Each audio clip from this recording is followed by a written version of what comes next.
फल वाली गरीब बुढ़िया। मैं जहाँ पर रहता हूँ उस कॉलोनी में एक बड़े ही सज्जन आदमी रहते हैं जिनका नाम रमेश चंद्र जी है।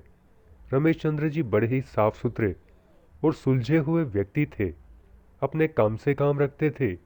किसी के फटे में टांग अड़ाना उनको बिल्कुल पसंद नहीं था। वो पेशे से एक कंपाउंडर थे और एक डॉक्टर के यहाँ पर काम कर रहे थे। भरा पूरा परिवार था रमेश चंद्र जी का, जिसमें दो बेटियां और एक बेटा था और बड़ी ही सुशील पत्नी थी। रमेश चंद्र जी अपने जीवन में खुश थे, परिस्थितियां चाहे कैसी भी हो, लेकिन वो उनसे तालमेल बिठा ही लेते थे। सुबह का समय था।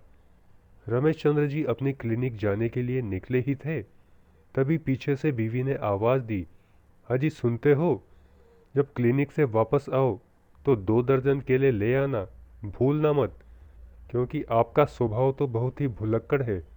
रोज मैं आपसे कुछ न कुछ मंगाती हूँ, लेकिन आप भूल जाते हो। रमेश चंद्र जी बड़े ही प्यार से पत्नी से बोले, अरे भाग्यवान, चिंता क्यों करती हो? तुमने कह दिया है ना, मैं याद रखूंगा और आते समय 2 दर्जन केले लेता हुआ आऊँगा। रमेश चंद्र जी क्लिनिक पर पहुँच गए। दिन भर मरीजों की काफ़ी भीड़ थी। शाम तक रमेश चंद्र जी बुरी तरह से परेशान हो गए थे।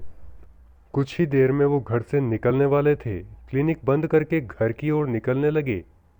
आधा रास्ता उन्होंने पार कर लिया था, तभी उन्हें याद आया कि उनकी पत्नी ने उनसे केले लाने के लिए कहा था। उन्होंने वापस अपना स्कूटर घुमाया और आसपास देखा कि कोई फ्रूट वाला हो तो 2 दर्जन केले ले चलें। तभी उनकी नज़र एक बूढ़ी महिला पर गई।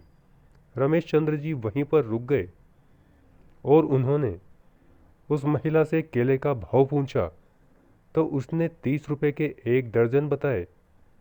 उन्होंने बूढ़ी महिला से कहा, मैं तो 20 रुपए ही दूंगा। उस बूढ़ी महिला ने काफ़ी विनती की, साहब इतने में तो ये मेरे भी नहीं पड़े हैं, मैं आपको कैसे दूंगी। रमेश चंद्र जी उससे ये कहकर वहाँ से निकल गए और उस दुकान पर चले गए जहाँ से वो अक्सर फल फ्रूट खरीदते थे। वो एक बहुत ही बड़ी दुकान थी। उस दुकान पर जब उन्होंने भाव किया तो उसने 1 दर्जन केलों का भाव 50 रुपये बताया। यह सुनकर रमेश जी ने सोचा, वो बेचारी बुढ़िया कितना सही भाव लगा रही थी, फिर भी मैं उससे मोल भाव कर रहा था। रमेश चंद्र जी ने उस केले वाले से कहा, अरे भैया सही भाव लगाओ, मैं तो यहीं से हर बार ले जाता हूँ। तो उसने सामने लगे बोर्ड की ओर इशारा करते हुए कहा, भाई साहब हमारे यहाँ पर फिक्स रेट है, हम मोल भाव नहीं करते। जो रेट आपको बताई है उससे 1 रुपया भी कम नहीं होगा। रमेश चंद्र जी ने वहाँ से अपना स्कूटर वापस घुमाया और उसी बुढ़िया के पास वापस चले गए।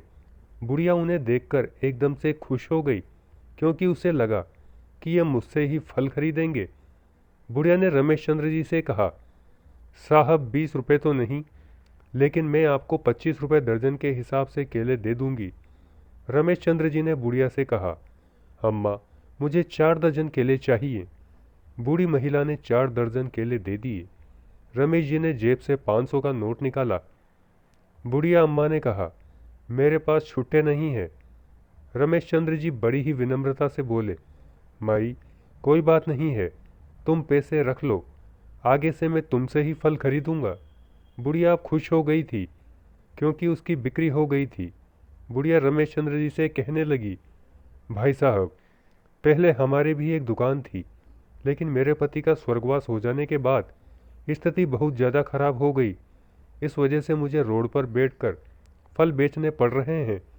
रमेश चंद्र जी ने उस बूढ़ी महिला से कहा, अम्मा चिंता मत करो, कोई बात नहीं, अब मैं समझ गया हूँ कि ऊंची दुकान पर फीके पकवान ही होते हैं। आज से मैं खुद तो यहाँ से खरीदूंगा ही और लोगों को भी यहाँ से ही फल खरीदने के लिए बोलूँगा।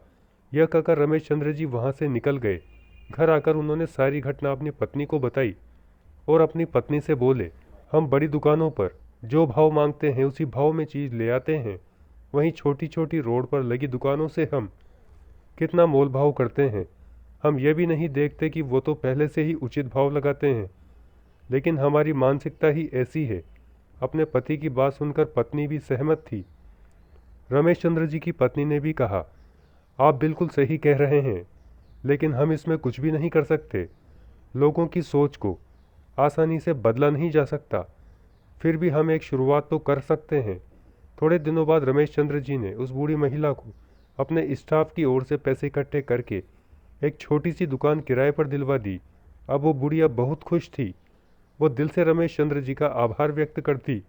धीरे धीरे बूढ़ी महिला की दुकान काफ़ी अच्छी चलने लगी और वो अपने घर परिवार को अच्छे से चला पा रही थी। आज भी वो रमेश चंद्र जी के एहसान को भूली नहीं थी। हमेशा वो रमेश चंद्र जी जब भी दुकान पर जाते तो उनका धन्यवाद जरूर करती। दोस्तों, इस कहानी से हमें ये सीख मिलती है कि हम जब भी कोई चीज़ खरीद रहे हो तो हम छोटे दुकानदारों से ज़रूर खरीदें, क्योंकि उनकी स्थिति बड़ी दुकान वालों और शोरूम के मालिकों जैसी नहीं होती। वो जैसे तैसे छोटी मोटी दुकान लगाकर अपना जीवन यापन करते हैं। इसीलिए हमें उनकी भरपूर मदद करनी चाहिए और दूसरों को भी उनकी मदद करने के लिए प्रेरित करना चाहिए। आपको हमारी कहानी कैसी लगी कमेंट करके हमें ज़रूर बताएं। चैनल को लाइक शेयर सब्सक्राइब करना ना भूलें।